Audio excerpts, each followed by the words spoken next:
All right, so I'm going to walk you through wiring up the motors and stepper drivers to the Raspberry Pi in order to get things moving. So this assumes that you've already put at least most of the frame together. I've got the motor mounts and the motors mounted to the base plate. I've got the stepper driver boards attached with a couple of screws each. I've got the wheel on the bottom, or the skid if you're using the 3D printed part. This is all ready to go, okay? I'm going to pop a pinout up on the screen so you can see kind of what all the pins are and what they're doing. But if you look at it from this perspective, actually, yeah, I think that's right. I have to remember that you're looking at it later on. Anyway, in reverse from the camera perspective. So this is the memory card slot here. And I'll get a pointer here. SD card slot, memory card slots right here. Okay, the pin closest to the memory card slot on the inside of the board right here is pin number 1. Okay, and then pin number 2 is the one on the outside. And then they go this way. So pin number 1, pin number 2, pin number 3, pin number 4, pin number 5, pin number 6, 7, 8, 9, 10, all the way down to pin 40 over here. Okay, so when we refer to pin numbers, that's the order that we're going. Pin 1's over here on the inside, pin 40's over here on the outside. Okay. So we really only have a few things to hook up in order to get the motors to work. We have to hook up 4 connections to the 4 inputs on the stepper driver board, here and here. We have to run power and ground, or power positive and negative, to each of these boards. And that's pretty much it. At the end of the video, I'll talk to you about a couple other considerations, because you're probably not going to end just with powering up the motors and driving this around. You're probably going to want to do some other stuff like adding sensors or maybe additional motors. Okay, so let's hook up these motors first. Now I'm using short wires, right? These are probably like 3 or 4 inches long. If you use wires this length, you're not going to have a whole lot of extra kind of cluttering up things, so that's good. But if all you have are longer wires, that's totally fine. So we're going to use, for this, the stepper on this side, we're going to use pins 7, 11, 13, and 15 on the board here. Okay, so that means the first one's going to go on pin 7. So 1, 3, 5, pin 7. We skip pin 9 because, as you see on the pin out, that's a ground pin. We're skipping that. Then we go to pin 11, and then 13 and 15. Now, if your wires are still stuck together like mine are, they sort of keep themselves in order and they make it easier to manage. But if you're using separate wires, that's fine too. Now, the orange wire over here, now color doesn't matter. It's just in my case, I'm using an orange wire. That goes to the little pin labeled in 1 on the stepper driver right here. And then, whoops, that popped off. And then the other ones just line up with that. So this goes, the first one goes to in 1, the next one goes to in 2. This is going to be a little hard to see. I'm going to use a pair of needle nose pliers to help me get these lined up. Next one is the green wire. That's going to go in pin 3, or rather in 3. And then the blue wire is going to go in 4. Okay, now just double check.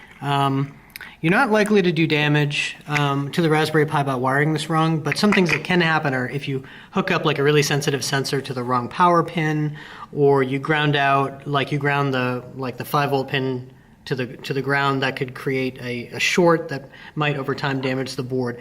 So, don't be paranoid about it, but it's good to just double check, maybe even triple check that your pins are in the right place. So I want the wire that goes to in 1 on my stepper board should be on pin 7 on the board. So 1, 3, 5, 7, that's right.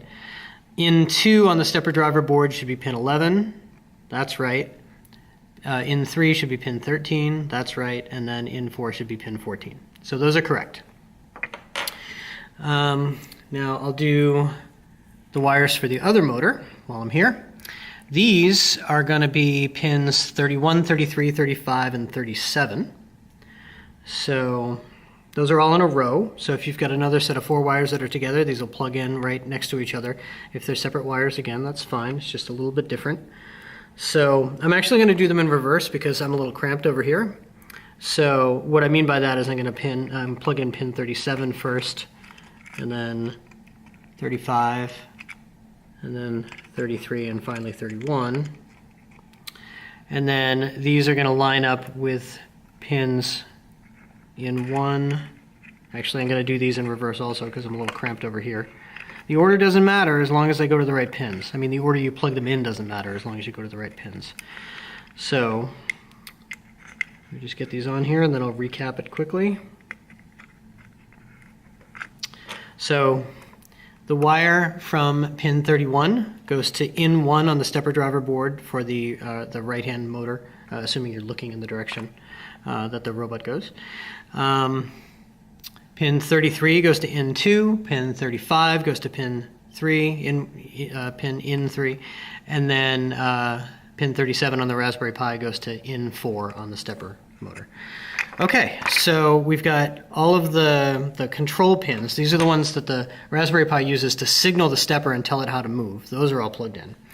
Next, we need to do the power, the 5-volt power positive and the power negative or ground connection. Now, you can use individual wires for this too, just like we were just using. You've got 2 5-volt pins over here, if you check that pin out again. And you've got a whole bunch of ground pins on the board. They're all connected together, so any of them are fine. What I'm using though, because I've only got 2 5-volt pins and I might need another 5-volt pin to power something else later, I'm using a splitter. Now I made this. I took a green jumper wire, I cut it in half, and then I took a blue jumper wire and cut that in half. And I put 2 halves together and soldered them along with 1 lead coming out the other end. So I can plug this into a 5-volt pin on the board and it splits and gives me 2 5-volt connections on the other end. So I can use this to power both stepper drivers. Okay, saves me some pins on the board. This is optional if you're using 2 motors, but like I said, you may run out of pins later on. It might be worthwhile. If you're going to be running 3 motors like I did in the robot that has the laser sensor on the front, you could make one of these with a 3-way split and and accomplish the same thing. So my 5-volt pin, I've got 2 of them. The easiest one to get to right now is on pin number 2. So again, that's all the way on this side of the board, closest to the SD slot on the outside, on this side.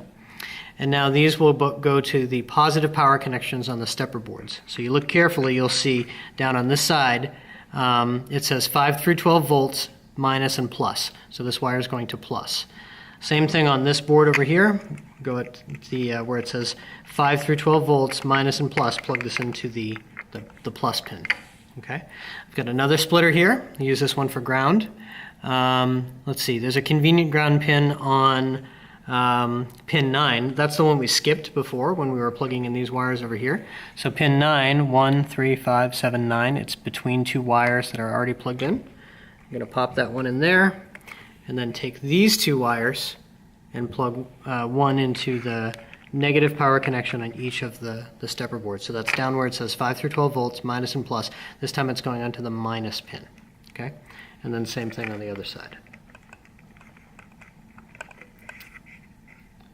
Now, if you're not doing anything else, if you're not hooking up any sensors at this point or anything else, your wiring is done. You've got your Raspberry Pi hooked up to your stepper drivers, and then your motors are plugged into the port here. So at this point, we can fire up the Raspberry Pi. You can plug it into your computer, plug it into a wall, fire it up, and test out your code. And we'll do that in just a minute. A couple of other little considerations, though. So we are running these motors and the stepper drivers directly from the Raspberry Pi because these are not very power-hungry motors. And I don't know off the top of my head, but there's a limit to how much power the Raspberry Pi can provide. So the Raspberry Pi is connected to the battery, and then the Raspberry Pi is providing the power and the signal, the control signal, to the motors. Now, if you're powering something that takes a lot of power, you can't run it through the Raspberry Pi. Actually, rather than imagine, let me just show you. If you look at the bottom of a Raspberry Pi, you've got all these little traces running around like squiggly lines on the bottom. Some of these are carrying power. And if you pull too much power through this thing, you're going to overheat those traces. You could burn out a trace on the board. You could also damage some of the circuitry that's up here if you pull too much power through the board. So what you would do in that case is you would hook up your power source. Maybe it's a battery pack or whatever else. You would take the power connection coming out of this and you would split it so that part of it goes to the Raspberry Pi and the other part goes to power your motors. And that way you're drawing power directly from the battery pack, which can handle it, and not pulling all of the power you need through the Raspberry Pi. That's a bit of an advanced topic.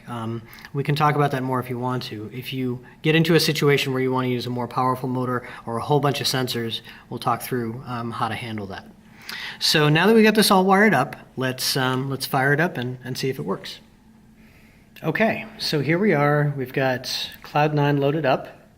I'm in my Qbot Rover example code, and I'm looking at rover.py.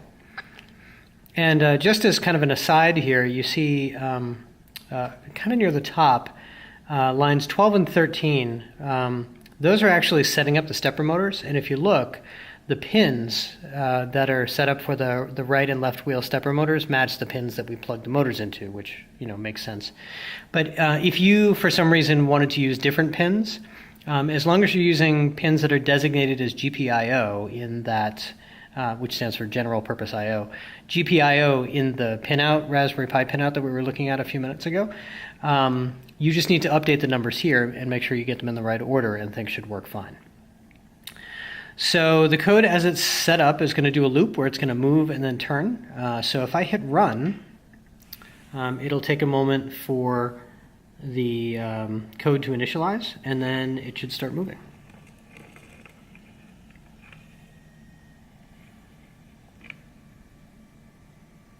And that's all there is to it. So go ahead and get these things wired up and get your machines moving around. Hack on them a little bit. Play around with the loop code maybe, and yeah, and good luck. See you guys in class.